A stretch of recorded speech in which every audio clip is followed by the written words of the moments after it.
zvinhu zvandogara ndichitaura uye zvandaigara ndichitaura uye zvandaitukirwa. Ndaitukwa inini nemascammers nema-illusionalists. Ndikavatsura ndikati pakati vaibva vatanga kundiparadza magroups mavo. Handomboudzwa makaudzwa mazita anopera here. Ndakatukwa nezvinyadzi ndichitukirwa kuudza vanhu chokwadi. Ndakataura ndikati guys, revolution nemovement zvinhu two zvakasiyana. Political party nemovement zvinhu zvakafanana, but zvinongosiyana pakuti movement iri pasi pe-political party, and the political party is a graduation from a movement. But zvinhu zviviri izvi, political party nemovement, zvinhu zvinoshanda within mutemo wenyika, ende zvinhu zvinoitwa nema-citizens anenge aungana, osangana, owirirana kuti chii chaari kuda, ma-values which they represent and which they subscribe to. Vobatana handiti, vobva vachiti right, tiri kuda kuachievha zvakati nezvakati, vofoma political party kana kufoma movement. And revolution now is illegal by its nature. Chinhu chese chine chekuita paunongotaura wedhi rekungoti revolution chete, watotaura zvine chekuita ne-criminal, because it involves the toppling of a government. It involves kubviswa kwegovernment iripo kuchiiswa imwe. The other time ndakambozvitaura ndikatukwa nevamwe baba, so vakabva vaenda futi pachannel paYouTube channel ya Shubi.5 creation, vakanditukirira futi ipapo kuti hey, unoda kudzidzisa vanhu, unenge uchidzidzisira vanhu chii chacho chaunenge uchisoroudza vanhu, hey, unezenge uchizoti hey wati unenge uchizotaura hey revolution, hey movement, kudii kwacho, kusiyana kwazvo, hey unenge uchitaura. Ndikatukwa. But izvozvozvo zvine vakawanda vakabatsirika, vaitomhanya nageza vakabva vakasiyana nazvo, because ndanga ndaita sei, ndavadzidzisa. Asi vamwe vakaona zvakakodzera kuti vandimhure nazvo. But now look at the situation that is happening. Look at how people are being arrested. Look at how things are unfolding. Kuti vangani vari kuita zvegeza revolution vanyura right now, nayo geza revolution isina zvainotipa, isinga add kana value to anything to do with change munyika. But vanhu vari kusungwa guys, havasi vese vanhu vamunoona pamachannel, but vakatowanda vanhu vari kutosungwa. But manje imeme kana tichikuudzai kuti revolution imhosva, imi monhingirikira monyeperana muchiudzana zvisiri izvo, moti hanzi revolution izori right, government ndio inongosunga vanhu pasina zvavaita. Mune muchizongoita zvamune muchiita izvozvo, muchizongoita noise yekuti tikizenge tikusungwa zvisiri izvo, asi mune muchitoenda ende mune muchitopera guys, handiti. And by the time yamunonosvika kuelection next, whether 2030 or whatever, munosvika mavangani vanhu vasungwa. Ende chiri kundinakidza chinondinetsa ndechekuti vari kusungwa vachonaka, vari kutosungwa vachida kusungwa kwacho, vachitoziva kuti toda kutosungwa, tasungwa towana mari, handiti. Zviforimbo manje vangani vachiri kubvisa mari guys, vangani? Vanhu vachazvibvisa mari. GoFundMe, unosungwa kugotwa GoFundMe ugotadza kuburitsa kana dhora imi, mugoburitsa $5 emaGoFundMe. Saka shuwa mugoita izvozvo here guys. It's time up kuti we just need to accept that Revolution yageza haina zvainobatsira. Ngaibatsire yegeza wacho achiita ari paforefront. Zvinhu zvokunyeperana kuti hanzi geza anenge ari kuSouth Africa kwakawanda, imi muchiitiswa muchimhanyiswa bara, muchienda kunosungwa, mounganidzwa semasaga, moiswa kurimandi, mosiya mhuri dzenyu. Handiti masiya mhuri dzenyu, iye life yake iri kufaya, ari kuchengetwa nemari dzaanenge achipiwa nevanhu. Ende vanhu varopa mari vanopa geza mari, havapeiwe punho uri kumba kwako uri kutambura, uri kufungidzira kuti ndiwo uri kugona kugadzirisa nyika. Munogadzirisa like that. Nyika yambogadziriswa mugadzirisiwa mukufungwa mugaisi. Nyika inotogadzirwa nekutobatana, nekutovhota, nekutovhotera out ZANU-PF, ndozvotogadzirisa nyika izvozvo. Zvimwe zvese zvamunenge muchinyeperana izvo, it's a waste of time. The reality of things is siyanai nazvo zvemarevolution izvo. Like I've told you, kuti guys, the best way is to just know that nyika ino inoda kugadzisirwa muballot. Only ballot. Zvimwe zvese munonyeperana, mugoudzana, mugokwidzana ndege dzemashanga, mugoendesana kuHonolulu ndege dzemashanga idzodzo, mugonosvika kuJupiter. Handiti muri mundege dzemashanga. Guys, tarirai kuti muri kupera sei muchiramba muchiita nharo geza geza geza. Handiti ekutanga yaive nevanhu kuma 200-300, iyi maiona yanga yaine vanhu less than 100. Itai futi yechitatu, mukabuda 5 mune lucky. Mune lucky, mukabuda muri 5. Muri kuona kuti timu rese rasungwa this time ndo timu rakanotinhira vanhu 100 and something vaya vakasungwa last time. Vakatinhirwa netimu iroro rana mapengo rana baba mudina nani vese, but this time ndo rasungwa timu iroro rakanotinhira vanhu 20, vanhu 120 vaya vekusungwa first time. Zvino next time kukanzi kwaitwa futi, ziva kuti zviri kuuya kwauri iwe upuna. Paunongoti rega ndimbozvitrai ndende muground, kuvharwa kupera. Guys, hatigone kusvinura toiswa mupoto sematemba. Tapedza totaura kuti hanzi izvoni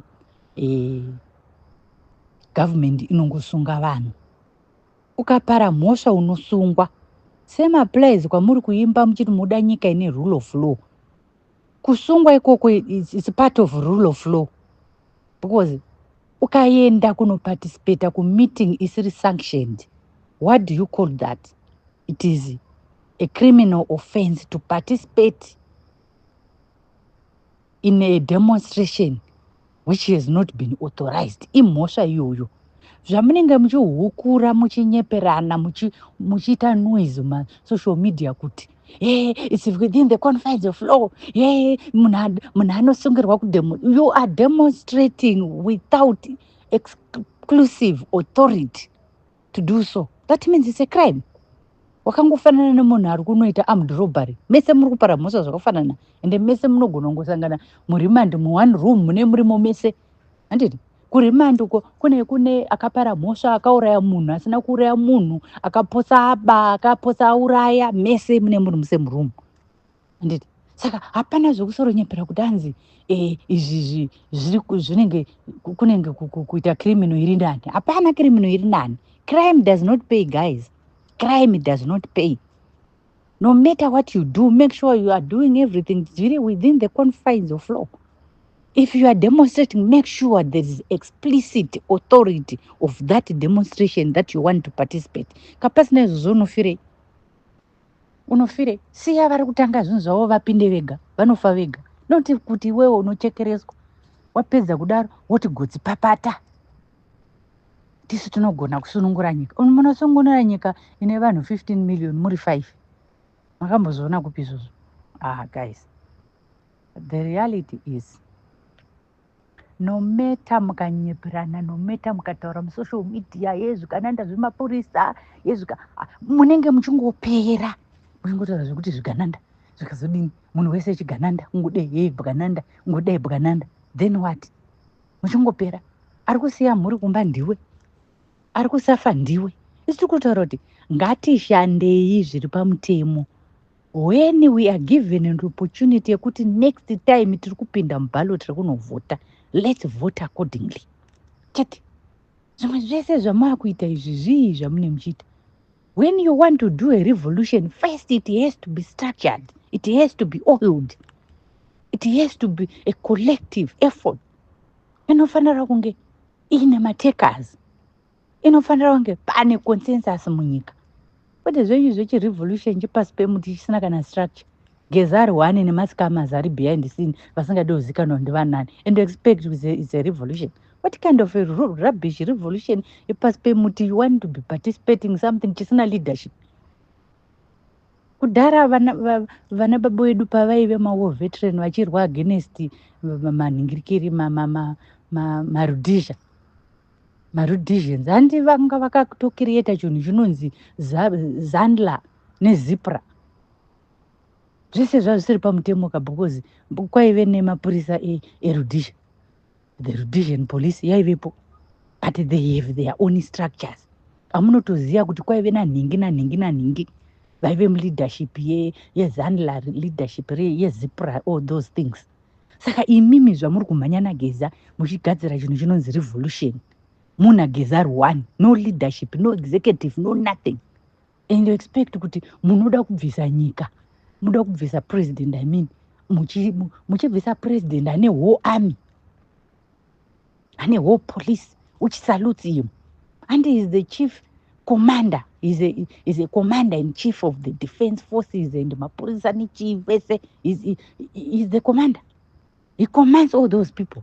Saka imimi mungoti Gezari bodzi nemascammers musika kuteedzera zvinhu zvakadaro, kupusiswa muchipusiswa kuti mupere, and there's very people ari kukupusisa iZANU-PF futi. I feel very sad because unoona ari munhu uchibuda guru the same way that statement yandakakanda that's at that time munhu achitaura kuti vakomana tikangosiya so 2030 inosvika. Saka who do you think have got a capacity yekustopa 2030? You think Geza have got a capacity yekustopa 2030? You think mese ma-citizen mune capacity yekustopa 2030 imimi? Munoistopa sei? If not in parliament, how are you gonna stop it? Zvenyu zvekunyeperana muchiti muchingonyora tumaposter no to 2030, no to 2030. That's not the reality of stopping 2030. And the reality of stopping 2030 is to get involved nema-member of parliament. Because chinhu chiri kupinda muparliament iti chiri kubhekwa neconstitution. Vamwe vanhu constitution yamuri kungoimba hamuizivi. Handiti verengai constitution munzwise turi kuti chii. The very constitution yamuri kuimba inoalawa kuti ngirikiri term extension iitwe, and inoitwa nema-member of parliament. So how are you gonna stop it? Imi muchinyeperana kuti Geza anoistopa, how anoistopa sei? Kati ZANU-PF ndio ine majority, kati vana Chabangu nana Chamisa vakarasa mapati, saka vanhu vese vakaraswa naChamisa achiti handisisina pati vari kupi zvinezvi? Chabangu ane vake vari kupi? ZANU-PF yacho ine mangani? Do you have the numbers? Imimi vacho vanonga vachizviti tina Chiwenga tinani. Chiwenga ane ma-MP mangani ari muparliament? Mechi dzakuitwa right now ndedze muparliament. Because dzenyu dzekuita ma-press conference ngirikiri ma-revolution epasi pemuti hazvichinje parliament ngirikiri programs kuti dzienderere mberi, because parliament operates when the parliament moves, it moves with the law, and it moves within the confines of the law. How are you going to stop it? Munoistopa sei mutemo kuti uitwe, that amendment kuti iitwe enacted into law? How are you going to stop it? Imi musiri ma-member of parliament, muparliament hamupindi, saka munoichinja sei? Chero mukakwira pamusoro pegomo chero mukaisa matwitter 20 or 30, how are you gonna stop it? Let's get real with these things and let's be sincere. Kuti apart from kukanda, ndakazombobvunzawo vana Job Scala pavakati vari kuita press conference yejoin chakati, ndikavabvunza kuti press conference yenyu iyi, how is it going to stop 2030? Murongoda zvinhu for gallery. Guys, vanasikala vachembera vachingoita opposition dzisina kana direction. Idzodzi dzekungoskama vanhu, dzekungoita maillusions, kungotengesa zvinhu zvemhepo, kungonyepedzera. Munhu anoenda, murume mukuru akaita saJob Scala, lawyer, anoenda muparalo otaura kuti Mnangagwa must go now, or we are going to force him out. That is treasonous. And that is inciting of violence. Mundiudza kuti pari papa azive kuti zvinhu zvinonzi kuincita violence chi, anotoenda unopara mhosva achitoziva kuti ndoda kuipara, kana ndaipara ndoda kupinda mukati ndiite bhegi. Imi moteedzera vanhu vakaita sana Scala. Vane nyika ipi? Torai garbage yevanhu vese vari kuita chipress conference, garbage of failed politicians. They've got nothing to offer to the Zimbabweans. Failed politicians, failed oppositions. They've been propaganding for the past I don't know how many years. Zvikatoresa nyika here izvozvo. Handiti hamugoni kuita zviri kuita ZANU-PF and expect kuti nyika itoreke. Inototoreka something chiri different from what ZANU-PF is doing. ZANU-PF feeds on propaganda, feeds on violence, and you also want to feed on violence, and you also want to feed on propaganda, and you expect kuti hanzi nyika ichatoreka. Inotoreka how? Vanhu sunurai kanimi, musaitiswe. Musaitiswe vanhu vese vana. Ini munhu wandingatombombochenesa izvozvi, ini chamisa ndotomuona unga ari nani. Munonzwa vanhu the other time. Ndoda kuti muone musiyano wepropaganda and real things. Munoziva kuti muna 2018, that August 2018, pakapfurwa masupporters achamisa aenda mustreet. Aenda mustreet kunodii maelections asati adedzerwa maresults. Vakaenda, chamisa akati chi? Handi akati muri mapenzi. Maenda mustreet, akati endai mumastreet ndiani maresults asati ataurwa. Mapedza kudaro makatanga kumuudza zvisizvo. But aitaura zviri pamutemo kuti what you did was not within the confines of the law. You were not supposed to go mustreet, you were supposed to wait for my results. But iye chamisa ndiye anga akonzeresa. Because ndiye akatanga kuti we have won, ndakutogadzira government in waiting, tamirira kuenda kuinauguration, vanhu kabvoendawo mastreet. Hande mukuzvona. But ndiye anenge atanga. But iwewe ukaona mukuru achirova direction isiriyo, musaitiswe, musiye iye aende paforefront. Like sekuru wangu vanhingirikiri mainyatsokuvaonei, vaisamboita zvokuti vanotomera vanhu. Sekuru Tsvangirai vainyatsoenda paforefront. Vakati handei tinoita mademonstrations, ivo vanenge vari pafront. But munoteedzera ana Chamisa vanoita zvokungotisa, vakutiisa mopinda marowa. Anaka kutya kakuincriminatwa kuti akati makaita zvisirizo iye anobva avharirwa. But ndilo yaka rakangwaraka robva rati zvamakaita zviri wrong, vanhu motanga but aikudza chokwadi kuti makanzi nani endai mustreet, ani makamaenda mega. So teererai zvinhu zvinoitwa nemapoliticians nemapropaganda. Hazisi zvese zvavanotiita zvavanenge vachigona kuita ivo. Ukongona chinhu chaanokuti itai asingagoni kuchiita, don't do it. Hanzi endai mustreet yegeza wacho akarara ari kuSouth Africa, ari kudya zvake ari muhotera. Imonzi endai mustreet kunoitei? Ngatangaenda paforefront sezvaita sekuru vangu vaienda paforefront. Sekuru Tsvangirai vaienda paforefront. Vanhu voteera mashure mavo. Panorohwa vanhu maitovaona vane mavanga ekurohwa. Ndo zvinotaura kuti leadership. Ndo zvinotaura kuti zvandiri kuita zviri pamutemo. Follow me. Kuri kuti imi munonzi kuti endei munoita zvinhu zvisiri pamutemo. But iro zimunhu riri kukutiisa rakagara riri kudya riri muhotera. Imi muri busy kutorwa marohwa muramba mhuru maendeswa kumarima nduku. Ari kupeka na sendi. The other time what did Geza say? torai chikafu chenyu ndichazoku progressive forces achakupei chikafu. Vangani vakaburisa chikafu vakadya vachiti tiri mulockdown, akazombopa munhu kana nzungu zvayo. Inozvi makanzi endai mukanzi safety is guaranteed. Was it guaranteed, guys? Guys, musaitiswe. Ini pano Barrister Jojo ndokuudzai kuti musaitiswe. Politics idzi dzinotoda kushandisa mjere. Don't play politics dzekuitiswa. Handiti? Ende usaita politics wofuti dzekuitisa vanhu. Mari uyu hasi womunhu wani. Unoenda paforefront woti vanhu sa. Vanhu votamburawo kumwe munhu anotopedzisira sasagoni kana kuriritira mhuri yake amujera apo ndiye aive breadwinner. Hamunzwisisi makaita sei? It's either usaitiswe ende wofuti usaitise. Don't be part of vanhu vanoitisa vanhu. It's very bad, man. Why do you do that?